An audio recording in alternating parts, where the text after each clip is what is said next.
उनका उत्तराखंड सरकार ऐसे तो मजारों को बुलडोजर चला ही रही है, लेकिन रुड़की में भी कुछ ऐसा ही एक मामला सामने आया है। दरअसल उत्तराखंड सिंचाई विभाग की भूमि पर सिंचाई अनुसंधान संस्थान की नई बिल्डिंग के पीछे एक काफी पुरानी मजार है, जिसे सैयद तार बाबा मजार के नाम से जाना जाता है, जिस पर हिंदू मुस्लिम समाज से जुड़े लोग बड़ी संख्या में मजार पर जाते हैं। लेकिन सबसे ज्यादा आस्था हिंदू लोगों की इस मजार से जुड़ी है और हर बृहस्पतिवार को अपनी श्रद्धा के अनुसार मजार पर हाजिरी देते हैं।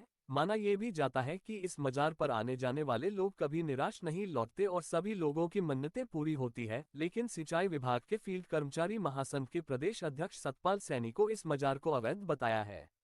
इसलिए उन्होंने प्रदेश के मुख्यमंत्री को एक पत्र प्रेषित किया गया है, जिसमें बताया गया है कि यहाँ एक अवैध मजार है जिस पर अब अवैध निर्माण या अनैतिक कार्य हो सकते हैं, इसलिए इस मजार को जल्द से जल्द हटाया जाए। फिलहाल पत्र के आधार पर प्रशासन से मजार के बारे में जानकारी मांगी गई है। एसडीएम लक्ष्मीराज चौहान ने बताया कि यह मजार सिंचाई विभाग की भूमि में है, जो काफी पुरानी बताई गई है। इस बारे सिंचाई विभाग द्वारा संबंधित को नोटिस जारी किया गया है। जैसे ही नोटिस का समय पूरा होगा उसके बाद अग्रिम कार्यवाही की जाएगी। वहीं हिंदू लोगों का कहना है कि मजार बहुत पुरानी है, इस मजार पर सभी लोगों की आस्था है। पहले भी इस मजार को हटाने की कोशिश की गई थी, लेकिन सभी कोशिशें नाकाम रही हैं और अब जो शिकायत मजार हटाने को लेकर की गई है वह सब निराधार है। द्वारा शिकायत की गई है। शिकायत वो माननीय मुख्यमंत्री जी ने एक मुहिम चला रखी है। जितनी भी सरकारी ज़मीन वन विभाग की हो, फॉरेस्ट की हो या सिंचाई विभाग की ज़मीन हो, उस पर कोई भी अवैध मजार बनी हुई हो जिसमें किसी मजार का कोई भी उसमें अवशेष ना पाए जाए, उस मजार को ध्वस्त कराई जाए। वो तो उसमें जांच का विषय है। वो मजार वैसे ही बना रखी है या किसी के अवशेष है, उसमें अंदर क्या है वो तो उसमें यह है। ये अपने एक धर्म को देखते हुए, हाँ भाई हमारी सरकारी संपत्ति है, हम इस सिंचाई विभाग का नमक खा रहे हैं, सिंचाई विभाग की ज़मीन पे कोई अवैध वो ना चला, इसलिए मेरे द्वारा शिकायत की गई है। वो बाकी जांच का विषय है। शासन प्रशासन जांच करेगा, जो भी उसमें सही पाया जाएगा उसको अलम करेगा। इसकी मान्यता तो इतनी है कि जिसकी कोई हद नहीं। पूरी रुड़की में कहीं भी आके आप इनके बारे में पता कर लीजिए कि तार वाले सैयद क्या चीज़ है, क्या है। बिल्कुल भी नहीं हटा सकते।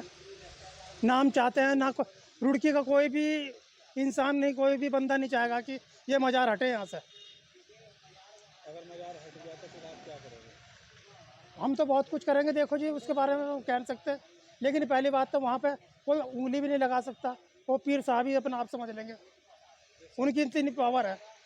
हम ये सरकार से मांग करते हैं हमारे मजार को ना छेड़ा जाए, कृपया हमारे पे रहम और दया करी जाए।